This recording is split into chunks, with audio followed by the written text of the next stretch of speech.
Hello friends, कैसे हैं आप सब। दोस्तों चलिए आज एक बहुत बढ़िया सी कहानी सुनते हैं। ये एक पारिवारिक कहानी है और आप सुनेंगे तो आपको ज़रूर आपकी आंखों में आंसू आ जाएंगे।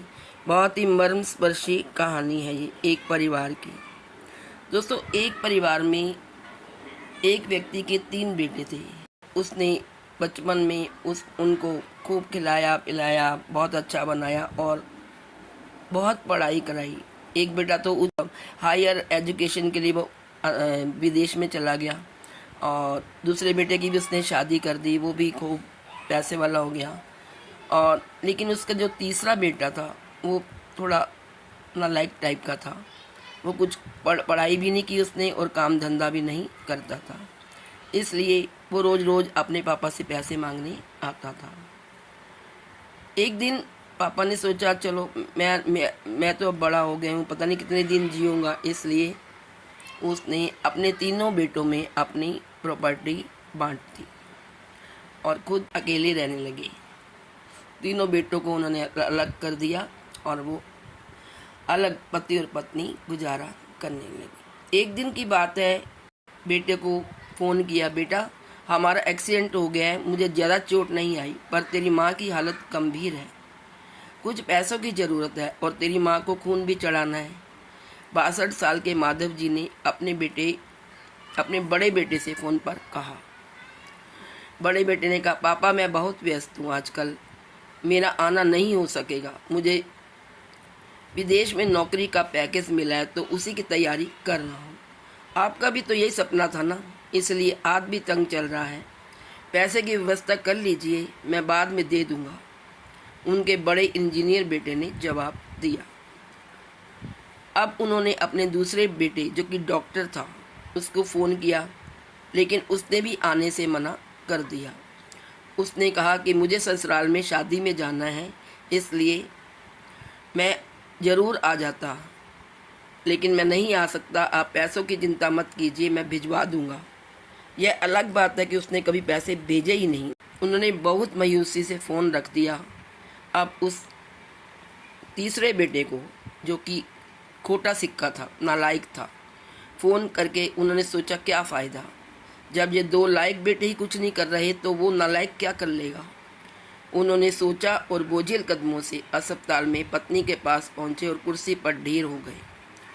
पुरानी बातें याद आने लगी। माधवराव जी स्कूल में शिक्षक थे। उनके 3 बेटे और एक बेटी थी। बड़ा इंजीनियर और मंझला डॉक्टर था। दोनों की शादी बड़े घराने में हुई थी। दोनों अपनी पत्नियों के संग अलग अलग शहरों में रहते थे। बेटी की शादी में उन्होंने खूब धूमधाम से पैसा लगाया और अच्छी शादी की। सबसे छोटा बेटा पढ़ाई में ध्यान नहीं लगा पाया था। 11वीं कक्षा के बाद उसने पढ़ाई छोड़ दी और घर में ही रहने लगा। कहता था मुझे नौकरी नहीं करनी, अपने माता पिता की सेवा करनी है। पर माधव उससे बहुत नाराज रहते थे। उन्होंने उसका नाम नालायक रख दिया था। दोनों बड़े भाई पिता के आज्ञाकारी थे, पर वह गलत बात पर उनसे भी बहस कर बैठता था, इसलिए माधव जी उसे पसंद नहीं करते थे। जब माधव जी रिटायर हुए तो जमा पूंजी कुछ भी नहीं थी। सारी बचत दोनों बच्चों की उच्च शिक्षा और बेटी की शादी में खर्च हो गई थी। शहर में एक घर, थोड़ी ज़मीन और गांव में थोड़ी सी ज़मीन थी। घर का खर्च उनके पेंशन से ही चल रहा था। माधव जी को जब लगा कि छोटा बेटा सुधरने वाला नहीं तो उन्होंने बंटवारा कर दिया और उसके हिस्से की ज़मीन भी उसे देखकर उसे गांव में ही रहने भेज दिया। हालांकि वह जाना नहीं चाहता था, पर पिता की जिद के आगे वह झुक गया और गांव में ही झोपड़ी बनाकर रहने लगा। माधव जी सबसे अपने दोनों होनहार और लायक बेटों की बड़ाई किया करते, प्रशंसा किया करते। उनका सीना गर्व से चौड़ा हो जाता था, पर उस खोटे सिक्के यानी नालायक का नाम भी नहीं लेते थे। 2 दिन पहले दोनों पति पत्नी का एक्सीडेंट हो गया था। वह अपनी पत्नी के साथ सरकारी अस्पताल में भर्ती थे। डॉक्टर ने उनकी पत्नी को ऑपरेशन करने को कहा था।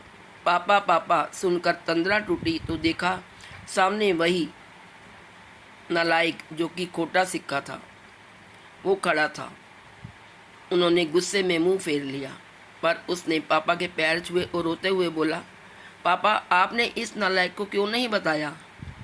पर मैंने भी आप लोगों पर जासूस छोड़ रखे हैं, खबर मिलते ही भाग आया हूँ।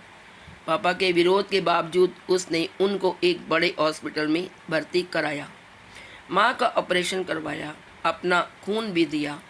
दिन रात उनकी सेवा में लगा रहता कि एक दिन मेरे मम्मी पापा ठीक हो जाएंगे।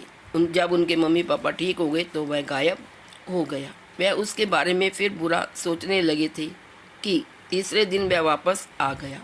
उनकी माँ महीने भर में ही भली चंगी हो गई। वह अस्पताल से छुट्टी लेकर उन लोगों को घर ले आया। माधव जी के पूछने पर बता दिया कि खैराती अस्पताल था, पैसे नहीं लगे। घर में नौकरानी थी। वह उन लोगों को छोड़कर वापस गांव चला गया। धीरे धीरे सब कुछ सामान्य हो गया। एक दिन यूं ही उनके मन में आया कि उस नालायक की खबर तो ली जाए। दोनों जब गांव के खेत पर पहुंचे तो झोंपड़ी में ताला लगा देख चौंक गए। उनके खेत में काम कर रहे आदमी से पूछा कि हमारा बेटा कहाँ है? तो उन्होंने कहा, ये खेत अब मेरे हैं। क्या? पर ये खेत तो मेरे बेटे के थे। उन्हें बहुत आश्चर्य हुआ। हाँ, उनकी माँ की तबीयत बहुत ख़राब थी। उसके पास पैसे नहीं थे तो उसने अपने सारे खेत बेच दिए। वह रोजी रोटी की तलाश में दूसरे शहर चला गया है। बस यह झोंपड़ी उसके पास रह गई है।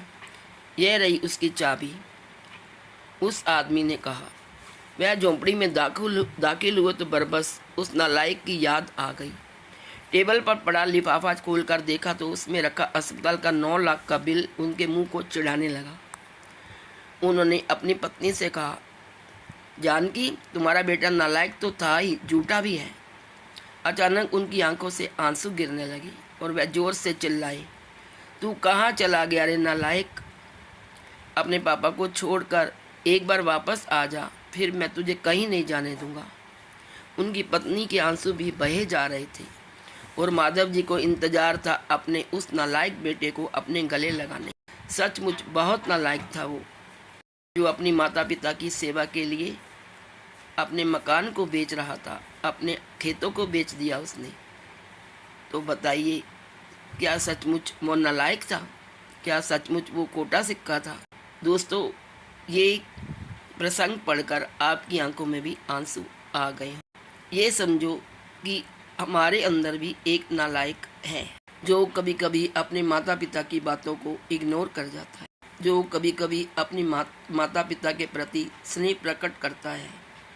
सबके अंदर एक नालायक होता है, लेकिन कोई उस नालायक को दिखाता है और कोई नहीं। फिर भी दोस्तों, ये कहानी पढ़ने के बाद एक विचार आया कि बेटा हो तो ऐसा। आज इस वीडियो में इतना ही। आशा है आपको ये कहानी बहुत अच्छी लगी होगी। यदि आपको पसंद आए तो please like, share and subscribe. Thank you so much.